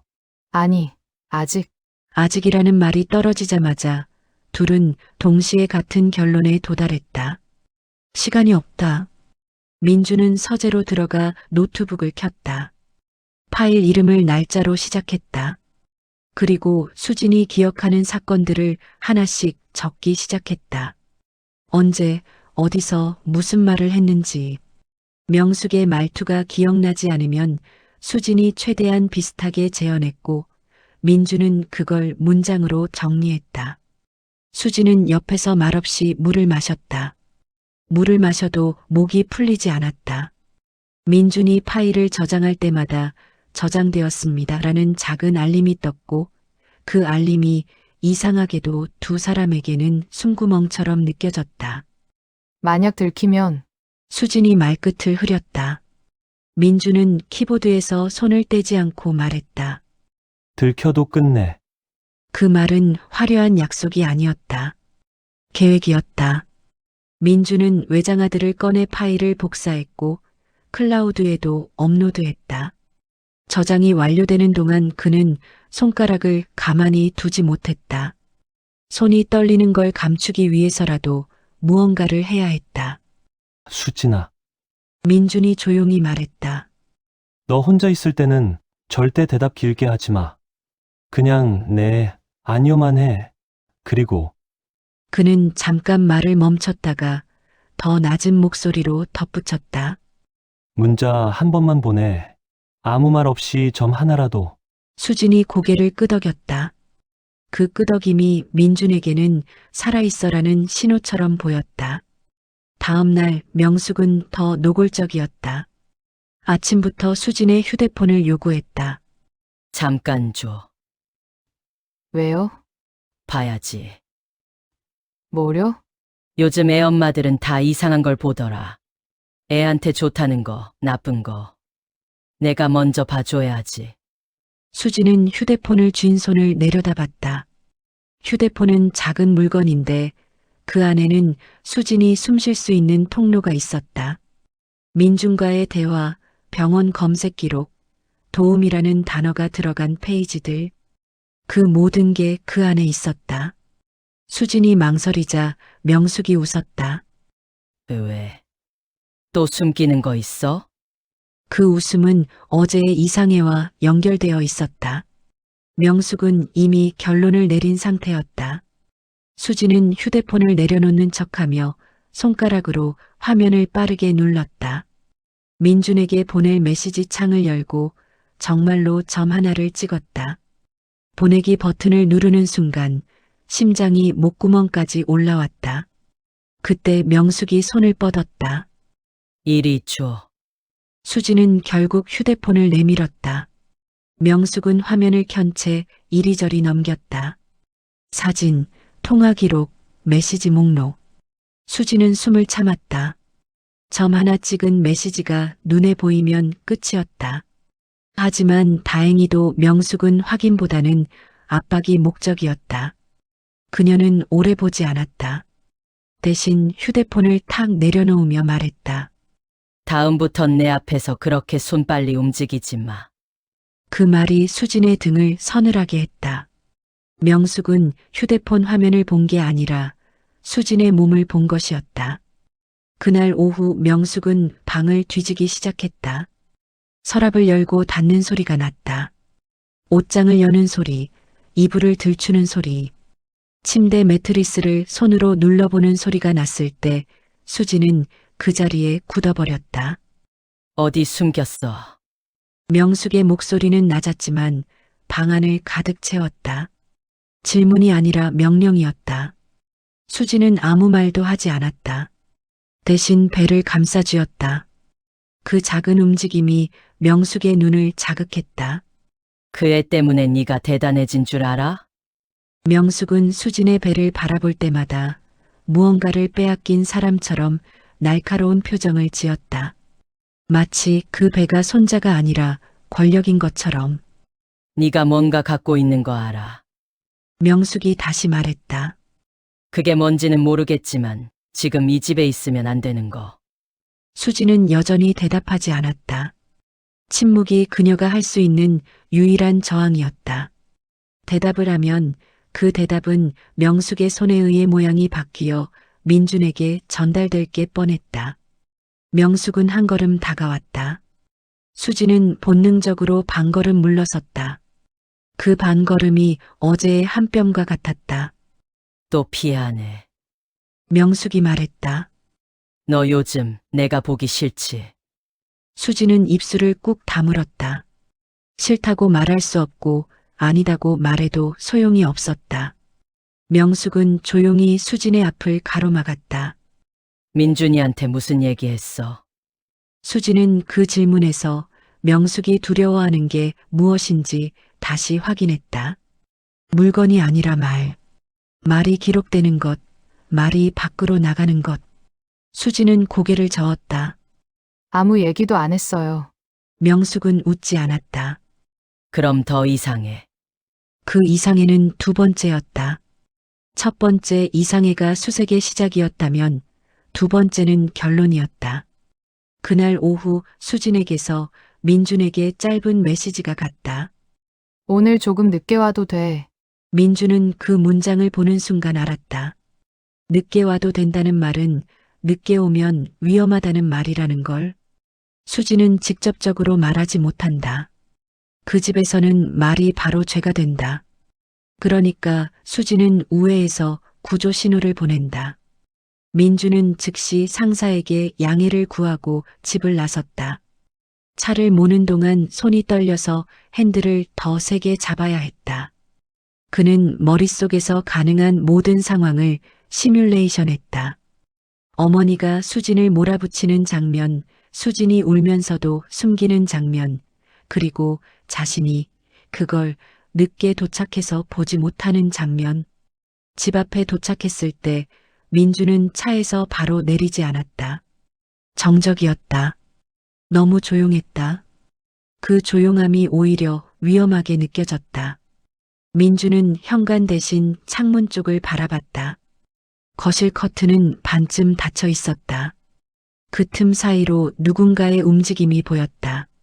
민주는 문을 열었다. 현관을 지나 거실로 들어가려는 순간 명숙의 목소리가 들렸다. 이번엔 마당이 아니라 집 안이었다. 부엌 쪽에서 낮은 목소리. 그거 어디 뒀어? 민주는 걸음을 멈췄다. 수진의 목소리가 아주 작게 들렸다. 뭐를요? 네가 숨긴 거. 민주는 숨을 들이쉬었다. 그 말은 녹음기를 정확히 말하지 않았지만 그 이상을 말하고 있었다. 명숙은 증거가 있다는 걸 확신하고 있었다. 그리고 찾으려 했다. 민주는 일부러 발소리를 크게 내며 들어갔다. 숨는 순간 어머니는 더 대담해진다. 민주는 그걸 이제 알았다. 그래서 일부러 존재를 드러냈다. 엄마, 그 한마디에 부엌 안의 공기가 바뀌는 게 느껴졌다. 명숙은 돌아보며 순간적으로 표정을 정리했다. 그 정리 속도는 연습된 사람이었다.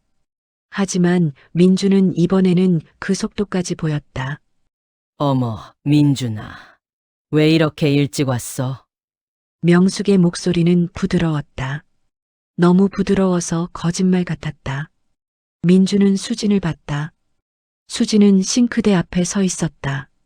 손이 허공에서 어정쩡하게 멈춰 있었다. 뭔가를 숨기고 있는 사람의 자세였다. 아니, 숨기는 게 아니라 지키고 있는 사람의 자세였다. 무슨 일 있었어?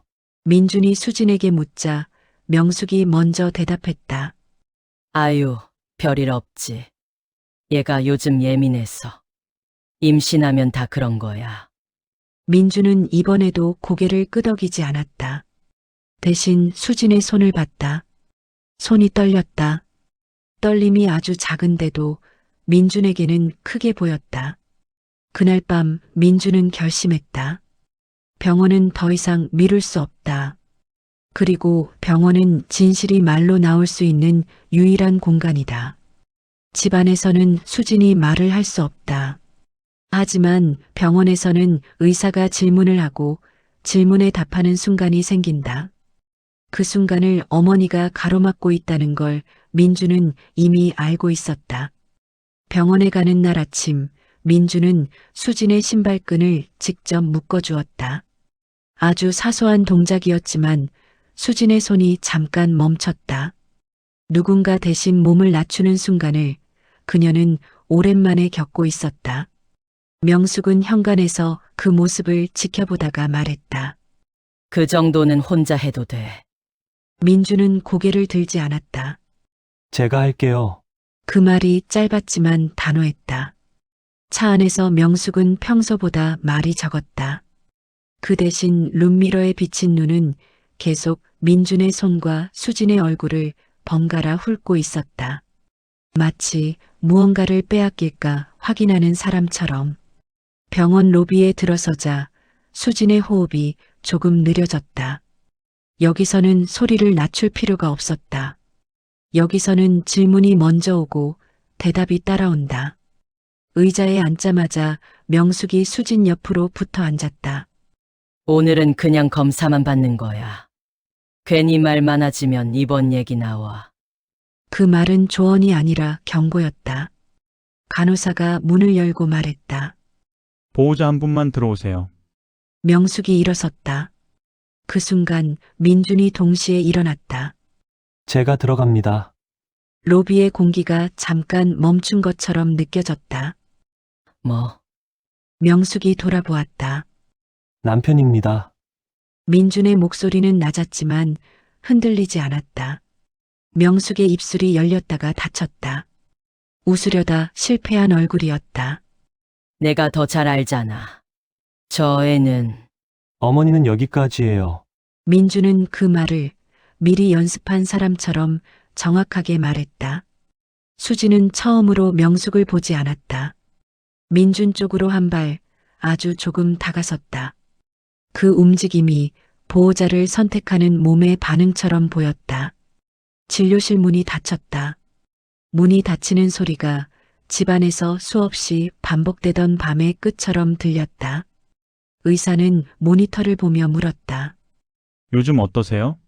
수지는 입을 열었다가 다시 닫았다. 예전 같았으면 여기서 끝이었을 것이다. 민준이 말했다. 이제 솔직하게 말해줘. 그 한 문장이 허락처럼 수진의 등에 닿았다. 밤에 거의 못 자요. 의사가 고개를 들었다. 왜요? 수진은 숨을 한 번 들이쉬었다. 그리고 처음으로 말을 끊지 않았다. 어머님이 저를 깨워요. 무거운 걸 들게 하고 움직이게 해요. 아프다고 하면 애 핑계 대지 말라고. 말이 나오기 시작하자 멈추지 않았다. 약, 병원 통제, 밤, 멍, 감시. 의사의 얼굴이 점점 굳어갔다. 이건 명백히 위험합니다. 임신부에게 가해진 과도한 스트레스와 신체적 강요예요.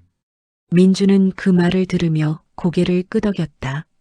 기록으로 남겨주세요. 전부요. 의사는 키보드를 두드리기 시작했다. 그 소리가 수진에게는 처음 듣는 증명의 소리였다. 잠시 후 의사가 말했다. 입원 권유합니다. 그리고 보호 조치가 필요해 보입니다. 그 말에 민주는 안도했다. 여기서는 명숙이 문을 열 수 없다. 진료실 방, 명숙은 초조하게 의자에 앉아 있었다. 문 너머의 소리를 들으려 귀를 세우고 있었다. 그때 전화가 울렸다. 명숙의 목소리는 낮아졌다. 아니, 상황이 좀 꼬였어. 그녀는 로비 한쪽으로 걸어가며 통화를 이어갔다. 그래도 걱정 마. 며느리는 아직 내 손안에 있어. 애만 태어나면 그 다음은 내가 정리하면 돼. 그 말이 민준의 휴대폰에 또렷이 녹음되고 있었다. 민준은 몇 걸음 뒤에서 그 모습을 지켜보고 있었다. 명숙은 아직 모르고 있었다. 방금 한 말이 자신을 어디까지 끌고 갈지. 명숙은 통화를 끝내고도 한참 동안 그 자리에 서 있었다. 로비의 사람들 사이에서 그녀의 얼굴은 굳어 있었고 눈은 바쁘게 움직였다. 누군가 자신을 보고 있는 것 같다는 감각이 목덜미를 타고 올라왔다. 저기, 간호사가 다가왔다. 보호자분, 산모분이 곧 검사 들어가셔서요. 명숙은 억지로 웃었다. 네. 하지만 그 웃음은 오래가지 않았다. 그녀는 가방 속을 뒤적이더니 휴대폰을 꺼내 통화 기록을 지우기 시작했다. 방금 전 통화, 오래된 메시지, 의심될 만한 모든 흔적. 없애야 해. 그 생각이 그녀를 더 조급하게 만들었다. 잠시 후 명숙이 병실 문을 열고 들어왔다. 어머, 많이 아프니? 그녀의 목소리는 다시 다정했다. 수지는 대답하지 않았다. 민주는 명숙을 바라봤다. 어머니, 아까 전화 통화 누구랑 하신 거예요? 명숙의 눈이 흔들렸다. 무슨 통화? 며느리 얘기하시던 거요. 그 말에 명숙은 잠시 말을 잃었다. 그건 애만 태어나면 정리하면 된다고 하셨죠? 명숙의 얼굴이 서서히 굳어갔다. 너 들었어? 민주는 고개를 끄덕였다. 녹음됐습니다. 명숙은 처음으로 완전히 가면을 벗었다. 그래서 그녀의 목소리는 차갑게 식어 있었다. 그게 뭐. 이 집은 내 거고 손주도 내 거야. 그 말이 병실의 공기 속에 박혔다. 병실의 커튼이 살짝 흔들렸다. 밖에서 들리는 카트 소리와 환자들의 목소리가 이 방의 긴장과는 전혀 다른 세계처럼 느껴졌다. 명숙은 민준을 똑바로 바라봤다. 너희가 뭘 할 수 있는데. 그 말은 협박이 아니라 자신감이었다. 네가 아무리 떠들어도 애는 태어나면 내가 키우면 그만이야. 며느리는 정신병자 하나 만들면 되고. 그 말이 너무 쉽게 나왔다. 수진의 얼굴이 하얗게 질렸다. 어머님, 조용히 해. 명숙이 쏘아보았다. 너는 네가 뭘 할 수 있다고 생각해. 민준의 손이 주먹처럼 굳었다. 지금 말씀하신 거 전부 녹음됐습니다. 명숙의 눈이 크게 떠졌다. 뭐? 아까 통화도 지금 말한 것도 민준은 휴대폰을 들어 올렸다. 이제 더 이상 숨길 수 없어요. 명숙의 입술이 떨렸다. 너 내 편 아니었어? 전 아내랑 아이 편입니다. 그 말이 이 집의 관계를 완전히 끊어냈다. 명숙의 친척들이 모이는 날은 늘 집이 붐볐다. 웃음소리와 접시 부딪히는 소리, 인사와 안부가 뒤섞여 거실이 가득 찼다. 겉으로 보기에는 그저 평범한 가족 모임이었다. 그러나 민준에게는 이 자리가 오래 준비된 무대였다. 수지는 부엌 한쪽에 서서 차를 나르고 있었다. 배를 가볍게 감싼 손이 긴장을 드러내고 있었다. 민주는 그녀를 힐끗 보며 고개를 끄덕였다. 괜찮아. 그 신호였다. 명숙은 오늘도 다정한 시어머니의 얼굴을 하고 있었다. 우리 며느리. 몸도 힘들 텐데 다 알아서 해줘서 얼마나 고마운지 몰라. 친척들이 웃으며 맞장구 쳤다. 아이고, 며느리 복 받으셨네. 그 말에 수지는 고개를 숙였다. 민주는 그 모습을 똑바로 보고 있었다. 명숙은 식탁에 앉은 민준 옆으로 다가와 낮은 목소리로 속삭였다. 괜히 오늘 이상한 짓 하지 마. 그 말이 오히려 신호탄이었다. 식사가 어느 정도 진행되었을 때 명숙은 일부러 수진을 향해 말했다. 국이 좀 싱거운 것 같은데 요리 실력이 아직 멀었네. 조용한 비웃음이 섞인 말. 수진의 손이 미세하게 떨렸다. 그 순간 민준이 수저를 내려놓았다. 식탁 위에 부딪히는 소리가 방안을 가르며 울렸다. 그만하세요. 모든 시선이 민준에게 쏠렸다. 민준아? 명숙이 당황한 얼굴로 말했다. 무슨 소리야? 이제 더는 못 참겠습니다. 민준은 노트북을 식탁 위에 올려놓았다. 화면이 켜졌다. 거실 한쪽 벽에 영상과 음성이 흘러나오기 시작했다. 애 잘못되면 네 책임이야. 네 몸은 이미 우리 집 거야. 며느리를 정신병으로 몰아서 이혼시키면 돼. 명숙의 목소리가 그 자리에 울려 퍼졌다. 친척들의 얼굴이 하나둘 굳어갔다. 이게, 뭐야? 형님, 이게 진짜예요? 명숙은 자리에서 벌떡 일어났다. 이거 다 조작이야. 민주는 그녀를 똑바로 바라봤다. 조작이면 병원 기록도 조작인가요? 그가 종이 몇 장을 꺼내 테이블에 올려놓았다. 의사의 진단서, 수진의 상태 기록. 임신부에게 가해진 과도한 신체 활동과 스트레스. 전부 어머니 때문입니다. 명숙의 얼굴이 점점 창백해졌다. 너 지금 나를 망신 주려고. 망신이 아니라 진실입니다. 민준의 목소리는 흔들리지 않았다. 어머니는 제 아내와 아이를 도구로 쓰셨어요. 수지는 그 말을 들으며 처음으로 고개를 들었다. 그녀의 눈은 더 이상 바닥을 보지 않았다. 그만. 명숙이 중얼거렸다. 다들 나 몰라? 하지만 아무도 웃지 않았다. 명숙은 식탁을 짚고 숨을 골랐다. 방금까지 이 집의 중심이었던 사람이 이제는 벽 쪽으로 밀려난 것처럼 보였다. 너희가 뭘 알아? 그녀의 목소리는 떨리고 있었다. 내가 이 집을 지켜왔어. 내가 민준이를 키웠어. 친척 중 한 명이 조심스럽게 말했다. 형님, 이건 너무하잖아요. 입 다물어. 명숙이 소리쳤다. 너희는 아무것도 몰라. 수진을 향해 손가락을 뻗었다. 저 여자가 민준이를 속인 거야. 불쌍한 척하면서 다 계산한 거라고. 그 말에 수진의 얼굴이 굳었다.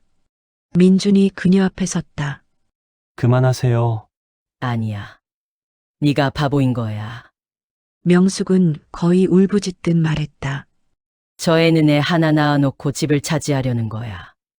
그 말이 방안을 더 얼어붙게 했다. 어머니, 민준이 낮게 말했다.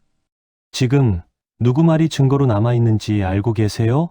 명숙은 그제야 자신이 함정 안에 있다는 걸 깨달았다. 다들 나가. 명숙이 친척들을 향해 외쳤다. 이건 우리 가족 문제야. 하지만 아무도 움직이지 않았다. 모두가 이미 이 집의 진짜 얼굴을 보고 있었기 때문이다. 수지는 처음으로 입을 열었다. 저 아무것도 원하지 않았어요. 그 목소리는 작았지만 또렷했다. 그냥 아이랑 살고 싶었을 뿐이에요. 그 말에 친척들의 표정이 바뀌었다.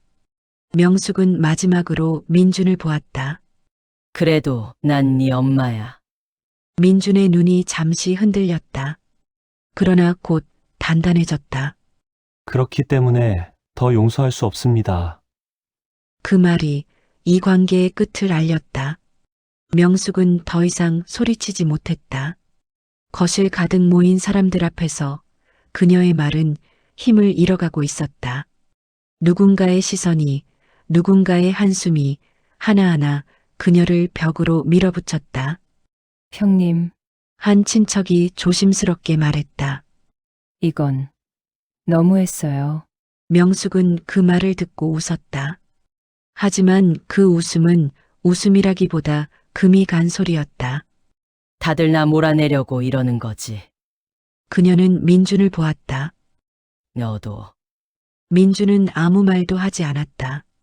그 침묵이 명숙에게는 가장 큰 배신처럼 느껴졌다. 수지는 그제야 자리에서 일어났다. 배를 가볍게 감싼 채 천천히 앞으로 걸어 나왔다. 다리가 떨렸지만 멈추지 않았다. 저 어머님께 아무것도 바란 적 없어요. 모든 시선이 그녀에게 쏠렸다. 저는 그냥 이 집에서 조용히 살고 싶었어요. 명숙의 눈이 흔들렸다. 근데 매일 밤이 무서웠어요. 그 말에 공기가 달라졌다. 눈 뜨면 또 부엌에 끌려갈까봐, 애가 잘못될까봐. 수진의 목소리가 떨렸지만 멈추지 않았다. 그래서 아무 말도 못했어요. 친척들 중 누군가가 고개를 숙였다. 명숙이 입을 열었다. 연극 그만해. 하지만 그 말에는 힘이 없었다. 수지는 고개를 들고 명숙을 똑바로 보았다. 이제 안 무서워요. 그 말이 이 모든 것의 끝이었다. 민준이 천천히 말했다. 어머니, 이 집에서 나가주세요. 명숙의 눈이 커졌다. 뭐? 더 이상 수진과 아이에게 가까이 오지 마세요. 명숙은 말을 잃었다. 명숙이 집에서 쫓겨난 날 그녀는 친척 집으로 향했다. 하지만 문 앞에서 그녀를 맞아주는 얼굴은 없었다. 며칠 전 거실에서 들었던 그 목소리들, 그녀를 비난하던 시선들이 그대로 떠올랐다. 형님, 지금은 좀 문이 반쯤 닫혔다. 우리도 곤란해요. 그 말로 끝이었다. 명숙은 휴대폰을 움켜쥐고 전화를 돌렸다. 그러나 연결되는 사람은 점점 줄어들었다. 어느 순간부터는 아예 받지 않았다. 며칠 후 변호사 사무실에서 공식 통보가 도착했다. 접근 금지, 재산 관련 가처분, 손주에 대한 접촉 금지. 명숙의 손이 종이 위에서 떨렸다. 이건 말도 안 돼. 그녀는 민준에게 전화를 걸었지만 신호만 가다 끊어졌다. 그제야 명숙은 깨달았다. 자신이 완전히 고립되었다는 것을. 명숙은 작은 원룸으로 옮겨왔다. 예전에는 그녀가 내 집이라고 부르던 곳에 그림자조차 닿지 않는 공간이었다. 벽은 얇았고 창문 밖으로는 이웃의 빨랫줄이 보였다. 사람의 삶이 이렇게까지 줄어들 수 있다는 사실이 그녀에게는 모욕처럼 느껴졌다. 휴대폰이 울렸다. 변호사였다. 민준 씨 쪽에서 접근 금지 위반 경고를 보냈습니다. 난 아무것도 안 했어. 통화 시도 기록이 남아 있습니다. 명숙은 휴대폰을 내려다보았다. 수십 번 찍힌 민준의 이름. 그제야 깨달았다. 이제는 그녀가 매달릴수록 더 불리해진다는 것을. 동네 사람들의 시선도 달라졌다. 이사 올 때만 해도 친절하던 이웃이 어느 순간부터 인사를 피했다. 누군가가 병원과 경찰 이야기를 퍼뜨린 모양이었다. 애를 괴롭혔다며. 그 속삭임이 그녀를 찔렀다. 명숙은 창문을 닫고 커튼을 쳤다. 하지만 소문은 벽을 넘었다. 어느 밤 명숙은 혼자 술을 마셨다. 테이블 위에는 손주 사진이 놓여 있었다. 한 번도 품에 안아보지 못한 아이의 얼굴. 다 내 거였는데. 그 말이 방 안에 흩어졌다. 그러나 아무도 듣지 않았다. 그 방에는 이제 그녀를 부를 이름조차 없었다. 명숙이 집을 나간 날 집안은 이상할 만큼 조용했다. 가구는 그대로였고 벽에 걸린 시계도 여전히 같은 속도로 움직이고 있었지만 공기는 완전히 달라져 있었다. 수지는 거실에 앉아 그 침묵을 느끼며 처음으로 아무에게도 쫓기지 않는 시간을 보내고 있다는 걸 실감했다. 명숙은 마지막까지 소리를 질렀다. 다들 두고 봐. 그러나 그 말은 더 이상 누구의 마음에도 닿지 않았다. 명숙이 집을 떠난 뒤에도 싸움은 끝난 것이 아니었다. 겉으로는 조용해졌지만 법과 기록 속에서는 전쟁이 계속되고 있었다. 민주는 매주 변호사 사무실을 찾았다. 녹음 파일, 병원 기록, CCTV 영상, 이웃들의 진술서. 하나하나가 쌓이면서 사건은 단순한 가족 갈등이 아니라 명백한 학대 사건으로 정리되었다. 접근 금지 연장됐습니다. 변호사의 말에 민주는 처음으로 길게 숨을 내쉬었다. 그리고 보호명령도. 그 말은 수진과 아이가 법적으로도 보호받는다는 뜻이었다. 수진은 병원에서 정기 검진을 받으며 몸과 마음을 동시에 치료받았다. 의사는 기록을 보며 말했다. 지금까지 정말 많이 참으셨어요. 그 한마디에 수진의 눈이 젖었다. 누군가가 그녀의 고통을 공식적으로 인정해 준 건 처음이었다. 괜찮아? 민준이 물었다. 응. 수지는 처음으로 아무 망설임 없이 대답했다. 몇 달 후 아이는 건강하게 태어났다. 작고 따뜻한 생명이 수진의 품에 안겼다. 이제 끝이야. 민준이 말했다. 수지는 아이의 얼굴을 바라보며 고개를 끄덕였다. 아니, 이제 시작이야. 그 뒤 명숙은 재판정에 섰다. 학대, 협박, 감금에 준하는 통제. 판사는 그녀에게 접근 금지와 치료 명령을 동시에 내렸다. 가족이라는 이유로도 폭력은 정당화되지 않습니다. 그 말은 수진에게도 들리는 것 같았다. 법적인 싸움은 끝났지만 감정은 바로 사라지지 않았다. 수진은 아직도 어떤 소리에 놀라고 어떤 그림자에 몸을 굳혔다. 하지만 이제 그 옆에는 혼자가 아니었다. 공원에는 봄 햇살이 가득했다. 연두빛 잎사귀 사이로 바람이 지나가며 아이의 작은 모자를 살짝 흔들었다. 수지는 유모차 옆에 서서 천천히 그 장면을 바라보고 있었다. 아이의 손이 공기 속에서 허우적거리며 무언가를 붙잡으려는 듯 움직였다. 아주 사소한 동작이었지만 수진에게는 그 모든 것이 기적처럼 느껴졌다. 졸린가 봐. 민준이 웃으며 말했다. 수지는 아이의 얼굴을 들여다보았다. 눈을 반쯤 감은 채 편안하게 숨쉬는 작은 얼굴. 그 숨결 하나하나가 그녀에게는 아직도 믿기지 않는 평화였다. 1년 전 수지는 이 공원에 올 수 있는 상태가 아니었다. 밖으로 나가는 것조차 두려웠고 큰 소리가 들리면 몸이 먼저 움츠러들었다. 누군가의 발소리, 문 여는 소리, 전화벨 소리에도 심장이 뛰었다. 지금도 완전히 사라진 것은 아니었다. 하지만 그 공포는 더 이상 그녀를 지배하지 못했다. 괜찮아? 민준의 물음에 수지는 고개를 끄덕였다. 응. 그냥 예전 생각이 나서. 민준은 아무 말 없이 그녀의 손을 잡았다. 그 손은 예전처럼 붙잡는 손이 아니라 함께 걷는 손이었다. 수지는 아이를 바라보며 조용히 말했다. 이 아이가 태어나기 전엔 나도 내가 이렇게 될 줄 몰랐어. 어떻게, 이렇게 살아있을 줄. 민주는 잠시 그녀를 바라보다가 말했다. 살아있는 게 아니라 살고 있는 거지. 그 말에 수지는 미소를 지었다. 집으로 돌아오는 길, 수지는 슈퍼에 들러 우유를 샀다. 아주 평범한 장면이었지만 그녀에게는 여전히 새로웠다. 누군가의 허락 없이 무언가를 고르는 일 가격표를 보며 잠시 고민하는 일, 아무에게도 눈치를 보지 않고 계산대에 서는 일. 그 모든 것이 그녀의 삶이 되었다. 집 안에는 따뜻한 햇빛이 들어와 있었다.